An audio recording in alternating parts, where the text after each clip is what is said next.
Мына номер 37 кино әлі талқыланады екен әлеуметтік желіде. Қоғам әлі талқылап екен. Біразға дейін талқыланатын сияқты ғой. Түсінбей жатыр енді көбі. Қиындау енді түсіну. Біреуі өліп қалып жаңағы аруағы келді дейді 15 жылдан кейін. Біреуі жаңағы тірі келді дейді. Біреулер вообще дым түсінген жоқ. Бардым, көрдім, бірақ ештеңе түсінбедім, шығып жатқандар бар. Енді менің ойымша біздің қазақ дүниетанымына келетіні мынау кішкене өліп қалып аруағы келіп тілдесіп жүргендей болады әлгі. Анаумен де мынаумен де сөйлесіп көрді, бәрімен де сөйлесіп көрді. Жан таппай жатыр да, енді денесі көмусіз қалғасын, тылсым әлемде жан таппай жатыр. Әкесімен сөйлесті, әкесі теріс қарап кетіп қалды сөйлеспей.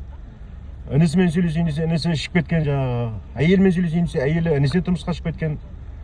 Ең дұрысы тек анасымен тілдесті де, анасына айтып жатыр да, анашым мені тауып алшы деп. Соған қарағанда анасы да уже уақыт келіп отқанда адам ғой, былай айтқанда ауырып отыр, бәленбай жылдан бері ауырып отқан адам.